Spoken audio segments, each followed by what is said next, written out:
Boa noite. O Jornal da Guará está no ar e você vai ver na edição desta segunda-feira, 10 de dezembro. Secretário de Segurança Pública afirma que quadrilha que vem explodindo bancos tem como objetivo resgatar preso de alta periculosidade do país. Mais uma agência foi explodida durante a madrugada. Na Câmara, vereadores cobram ação mais efetiva do setor de segurança para combater ações. Na economia, Balcão vai negociar dívidas pendentes na Justiça. Base de Alcântara volta ao centro das discussões com debate sobre comunidades quilombolas. Veja ainda, chuvas provocam transtornos na capital. E as ações de solidariedade para arrecadar brinquedos que serão distribuídos durante o Natal. Agora, no Jornal da Guará. A polícia continua à procura dos bandidos que participaram de mais uma ação audaciosa em que conseguiram explodir uma agência bancária no município de Arame. Não tem muito tempo, todo mundo lembra, bandidos aterrorizaram a cidade de Bacabal e deixaram um morador morto. A situação chama a atenção por conta do arsenal que os bandidos usam para invadir os pequenos municípios. O repórter Hugo Reis vai nos trazer mais detalhes. Hugo, muito boa noite para você. A Secretaria de Segurança Pública aponta para uma quadrilha com ramificação internacional, é isso? Boa noite. Isso, Pascoal. Boa noite a você, boa noite a todos. Olha, apesar de nessa ação os bandidos também terem feito reféns, como na ação em Bacabal, felizmente nesta ação ninguém saiu ferido, todos foram liberados. Agora, na verdade, Pascoal, a polícia investiga o envolvimento desses integrantes em uma quadrilha ligada a uma organização nacional, viu?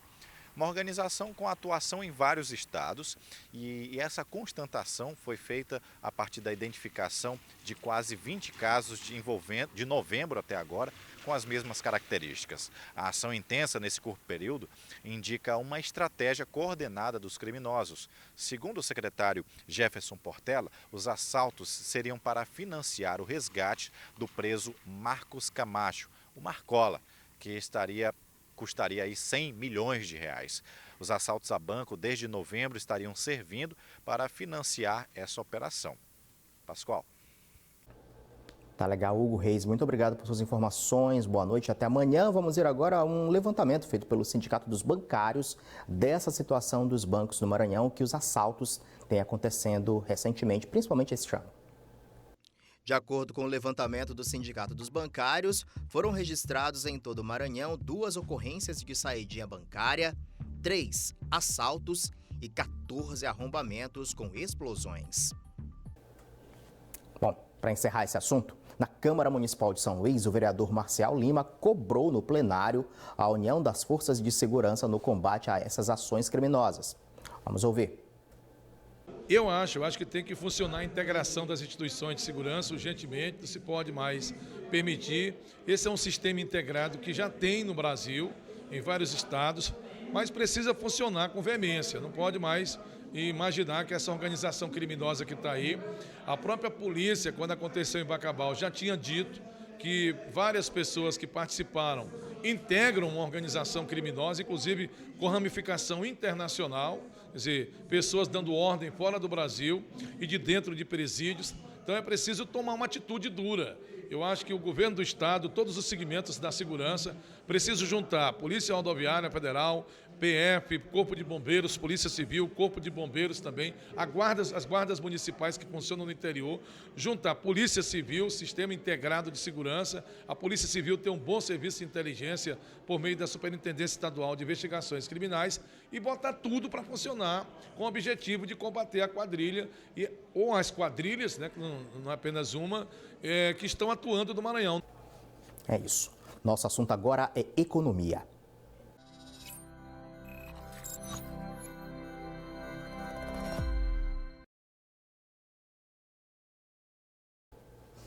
A Receita Federal liberou nesta segunda-feira a consulta ao último lote de restituição do imposto de renda.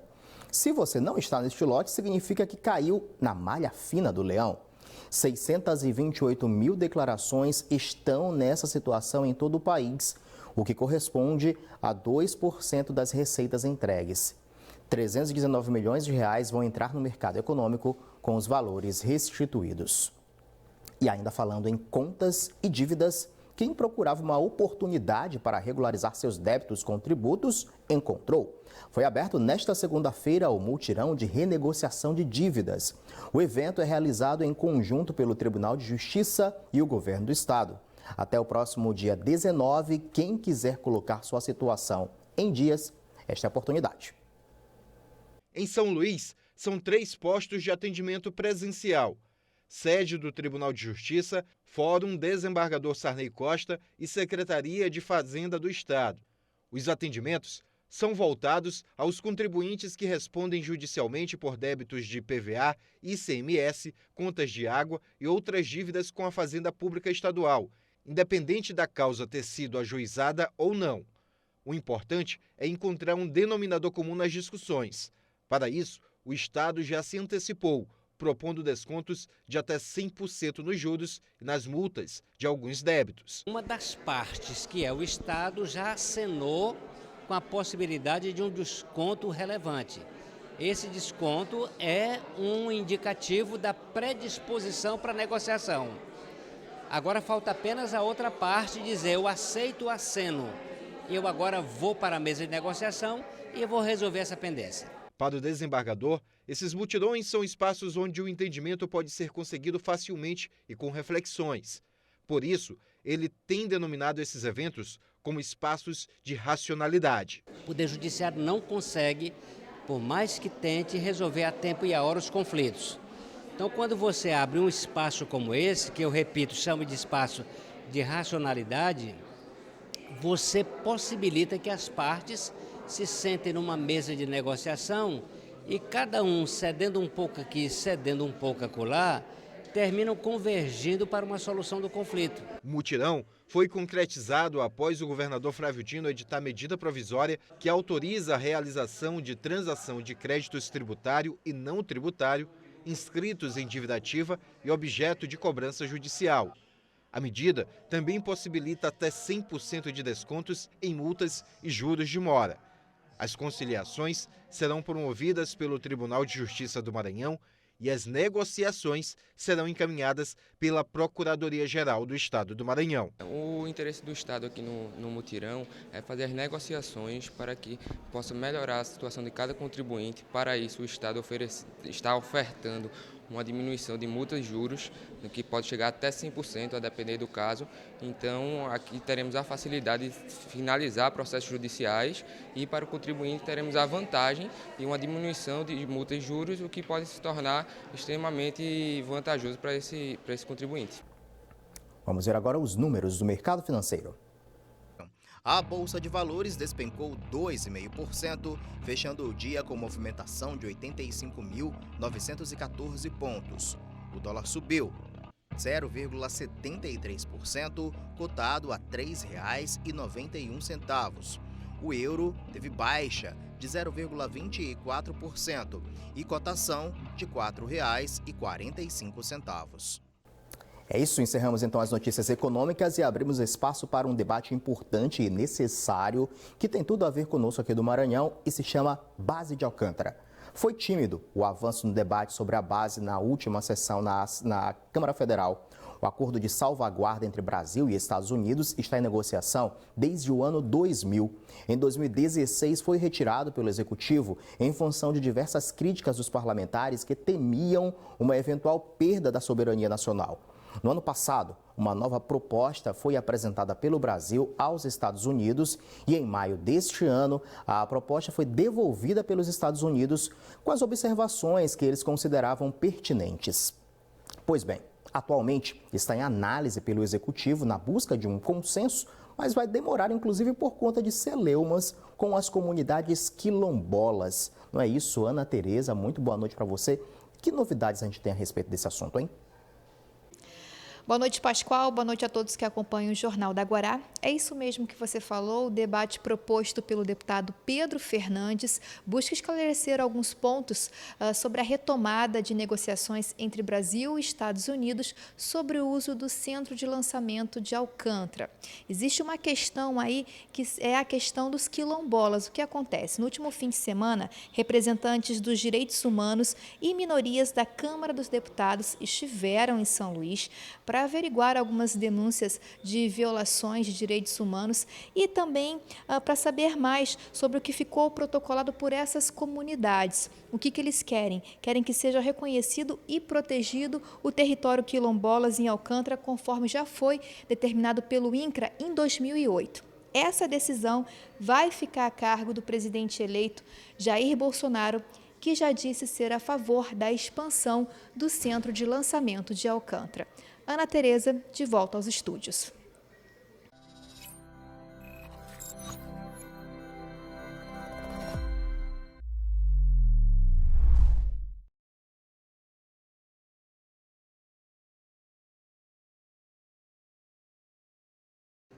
Ana Tereza, muito obrigado pelas informações que ela trouxe ainda há pouquinho aí.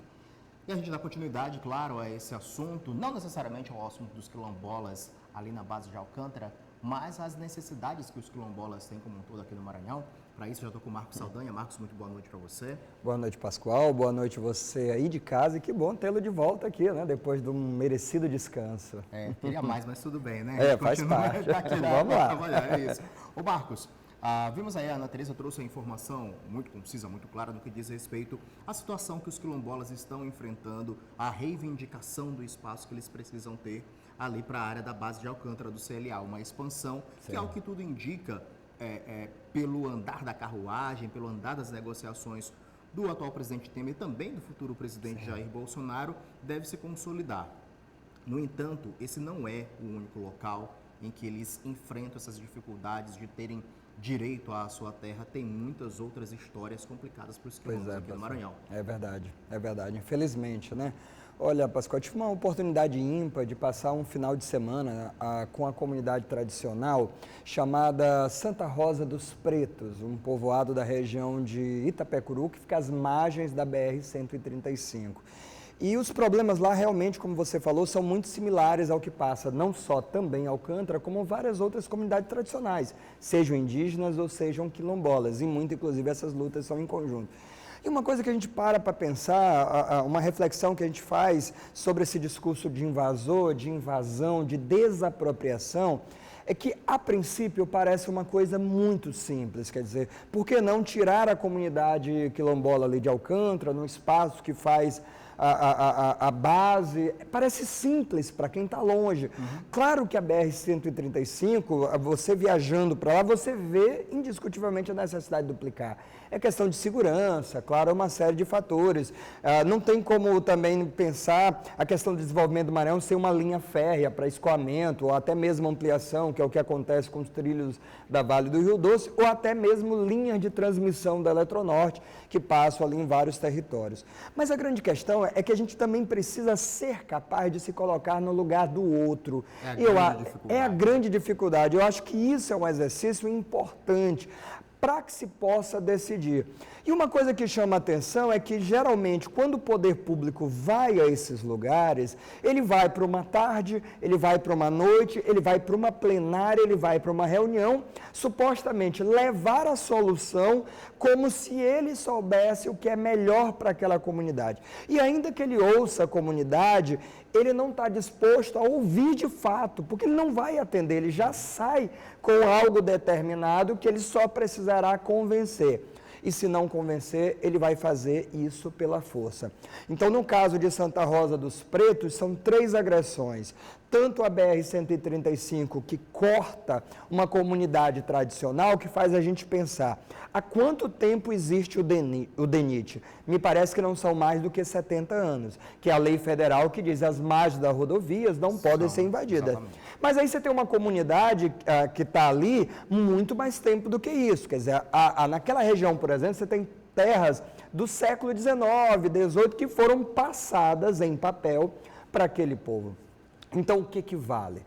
Até aí, estamos dentro de uma disputa legal. Agora, vamos pensar em outra coisa também. Afinal de contas, quem é que tem que aprender com quem? Isso foi uma coisa que eu ouvi muito no debate que foi travado lá no primeiro encontro de narrativas quilombolas. Porque sempre tem aquela ideia de que você tem que levar até o povo indígena ou a quilombola a educação, a informação, o conhecimento. E aí você fica pensando, quando você convive, por isso que eu estou falando, como é importante você conviver, você passar disso, você entende aquele conhecimento tradicional. Aquela comunidade, ela preserva, primeiro, a natureza. Eles têm uma relação com árvores, com terra, com chão. Você, em muitos locais, Pascoal, você sequer pisa calçados, porque é um chão sagrado. Então, ali tem um espaço de respeito à espiritualidade, água, né? Água, terra, céu, tudo isso que pra gente, cara, a gente ignora a nossa relação com a natureza. Então, o que está faltando é o entendimento, a compreensão das pessoas que estão à frente das situações, desse debate, para que possa encontrar aí um denominador comum que atenda não só essas questões necessárias de desenvolvimento, como você bem citou, mas também a preservação dessas comunidades tradicionais. Pois é, e que abra de fato, acho que a maior dificuldade, como eu já disse, é abrir o diálogo, mas um diálogo que seja capaz de ouvir, de entender o outro, porque a princípio, até pra gente, quando chega lá e a gente imagina, uma árvore é uma árvore, você imagina, corta, planta em outro lugar, mas quando você pensa que aquela árvore é um espaço de memória, de identidade, quer dizer, por que você tem que cortar aquela árvore e dar lá, não é? A gente não tem essa relação com a natureza, com os sonhos. E aí você vê uma comunidade que a BR, você imagina o que é dormir com aqueles carros, aqueles caminhões, passando ali 24 horas, aí o trem passando mais fora, e o que é pior, quer dizer, aquela terra sendo tomada quando aquela comunidade é dona, e a eles não sequer está sendo dado o direito de indenização. Portanto, quer dizer, afinal de contas, quem é o invasor dessa terra? Então, eu acho que essas questões precisam ser reconsideradas e a gente fica muito preocupado com esse novo governo que está se desenhando, se ele vai ser capaz de abrir esse diálogo, porque eu acho que ele é necessário. Não se trata só dos quilombolas, se trata da questão humana, mas a gente precisa disso, a gente precisa rever a questão aí da natureza, das pessoas aprendendo a lidar contra. É isso. É isso. Muito obrigado, Marcos. Valeu, seja bem-vindo novamente. Tá bom, muito obrigado. A gente segue com o Jornal da Guará, nós voltamos logo após o intervalo com outras notícias no instante só.